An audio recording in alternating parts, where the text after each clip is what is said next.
வணக்கம் தமிழ் வெற்றிலை சமையலுக்குள்ளே போகலாம் வாங்க. நம்மளோட சேனலை நீங்கள் ஃபஸ்ட் டைமாக பார்க்குறீங்க அப்படின்னா சப்ஸ்கிரைப் பண்ணுங்கள், பெல் ஐக்கானை கிளிக் பண்ணுங்கள், ஆல் பட்டனையும் செலக்ட் பண்ணி விட்டுருங்க ஃப்ரெண்ட்ஸ். அப்போ தான் நான் போடுற வீடியோ உடனுக்குடனே உங்களுக்கு நோட்டிஃபிகேஷனில் வரும். வாங்க வீடியோக்குள்ளே போகலாம். இன்றைக்கி நம்ம கேரளா ஸ்பெஷல் பத்ரி பார்க்க போகிறோம். அதை எப்படி செய்கிறது, அதுக்கு என்னென்ன பொருள் தேவை அப்படின்னு தெரிஞ்சுக்கலாம். ஒரு பேன் வச்சுக்கோங்க. பேன் நல்லா ஹீட் ஆனதும் 1.5 கப் அளவு தண்ணி, தேவையான அளவு உப்பு, 2 ஸ்பூன் அளவு ஆயில் சேர்த்துக்கோங்க. ஆயில் சேர்த்துட்டு இதை நல்லா கலந்து விட்டுருங்க. நல்லா கலந்ததுக்கப்புறமா தண்ணி நல்லா சூடாகணும். இப்போ நம்ம நல்லா தண்ணி சூடானதுக்கப்புறமா இந்த அரிசி மாவை கொட்டி நம்ம நல்லா கலக்க போகிறோம். அரிசி மாவு நம்ம நார்மலாக வீட்டில் ரெடி பண்ணி வச்சுருப்போம் இல்லைங்களா, அந்த அரிசி மாவு தான் இது. நல்ல 1 கப்பு அரிசி மாவுக்கு 1.5 கப் அளவு தண்ணி சேர்த்துக்கணும். அதுக்கப்புறம் நீங்கள் மாவு எவ்வளோ எடுக்கிறீங்களோ அதுக்கு அளவுக்கு தகுந்த மாதிரி நீங்கள் தண்ணி சேர்த்துக்கோங்க. இப்போ நம்ம நல்லா அந்த தண்ணியிலே நல்லா மாவு நல்லா இஞ்சி நல்லா வெந்துருச்சு பாருங்கள். இதை நல்லா பரட்டினதுக்கப்புறமா இந்த ஹீட்டான பாத்திரத்துலேயே ஒரு 1 நிமிஷம் போல் இருக்கட்டும். அதுக்கப்புறமா இந்த போல் அகலமான தட்டில் கொட்டி நம்ம பிசைஞ்சுக்கலாம். அந்த சூடோடையே நம்மளால் கையில் பிசைய முடியாது. இந்த போல் ஒரு கிண்ணம் இல்லை ஒரு கனமான பாத்திரம், டம்ளர் ஏதாவது வச்சு இப்படி நசுக்கி விட்டுட்டே இருங்க. அப்போ தான் அந்த மாவு எந்தளவு நம்ம பிசைகிறோமோ அந்தளவு நமக்கு பத்ரி நல்லா சாஃப்டாக கிடைக்கும். ஸோ ஈஸியாக இருக்கும் இந்த ரெசிபி. மார்னிங் டிஃபனுக்கு நல்ல ஃபில்லிங்காக இருக்கும். கொஞ்சம் சாப்பிட்டா நல்லா வயிறு ஃபுல்லாக சாப்பிட்ட மாதிரி ஃபில்லிங்காக இருக்கும். ஒரு டேஸ்ட் டிஃப்ரெண்ட்டாக இருக்கனால கண்டிப்பாக வீட்டில் இருக்கவங்க எல்லாருமே விரும்பி சாப்பிடுவாங்க.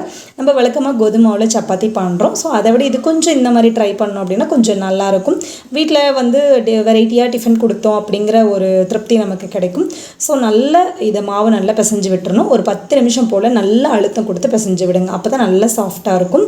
இப்போ தேவையான அளவுகளில் நம்ம உருண்டையெல்லாம் உருட்டி வச்சிடலாம். உருண்டை விரிசல் இல்லாத படிக்கு நல்லா கையில் அழுத்தம் கொடுத்து உருண்டை போடுங்க. அப்போ தான் தேய்க்கிறதுக்கு நல்லா ஈஸியாக இருக்கும்.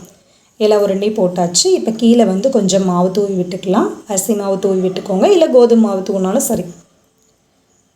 அரிசி மாவு நல்லா தூவியாச்சு. தூவினதுக்கப்புறமா இப்போ நம்ம உருட்டின உருண்டையை இப்போ சப்பாத்தி கட்டையில் வச்சு நல்லா தேய்ச்சி எடுத்துக்கலாம். தேய்ச்சி எடுத்ததுக்கப்புறமா நமக்கு வேணுங்கிற அளவில் ஒரு கிண்ணமோ இந்த போல் இல்லை ஒரு டிஃபன் பாக்ஸ் மூடி, ஒரு டிஃபன் பாக்ஸோ ஏதாவது வச்சு அழுத்தி இப்படி கரெக்டான ஷேஃபில் எடுத்து வச்சுருங்க. நான் கொஞ்சம் சின்ன சைஸில் இது பண்ணியிருக்கேன்.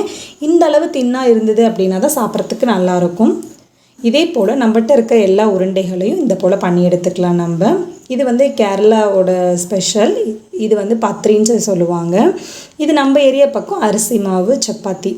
அவ்வளோதான், சூப்பராக நம்ம ரெடி பண்ணிட்டோம். இது அவங்க என்ன நான்வெஜ் ஐட்டம் தொட்டுக்கிறதுக்கு சைடிஷ்க்கு வச்சுப்பாங்க.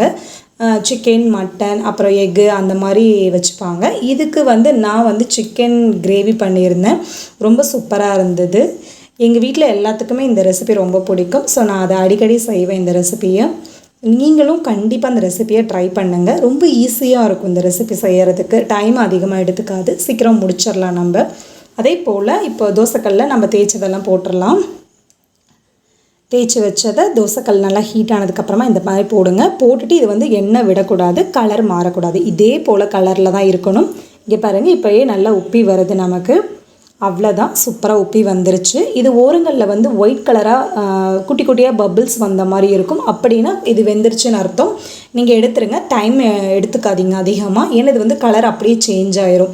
இதை நல்ல தவா ஹீட் ஆகிற வரையிலும் ஹை ஃப்ளேமில் வச்சுருங்க. நம்ம இந்த தேய்ச்சி வச்ச பத்ரி போட அடுப்பை கொஞ்சம் மிதமான தீயில வச்சுக்கோங்க. அப்போ தான் கரெக்டாக உப்பியும் வரும்.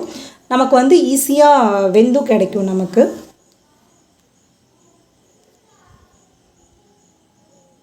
அவ்வளோதான், நம்மகிட்ட இருக்கிற எல்லாத்தையும் இந்த போல் எடுத்து ஒரு ஹாட் பேக்கில் வச்சு சாப்பிடையில் நல்லா சுட சுட சிக்கன் கிரேவியோட அழகாக சர்வ் பண்ணுங்கள். சூப்பரான இந்த ரெசிபியை நீங்கள் கண்டிப்பாக ட்ரை பண்ணி இந்த சிக்கன் கிரேவி ரெசிபி நான் உங்களுக்கு லிங்க்கில் தரேன். நீங்கள் ரெஃபர் பண்ணி பார்த்துக்கோங்க. பாருங்கள் எப்படி இருக்குன்னு சொல்லிட்டு கமெண்ட் பண்ணுங்கள். நம்மளோட சேனலுக்கு சப்ஸ்கிரைப் பண்ணுங்கள். தேங்க்யூ.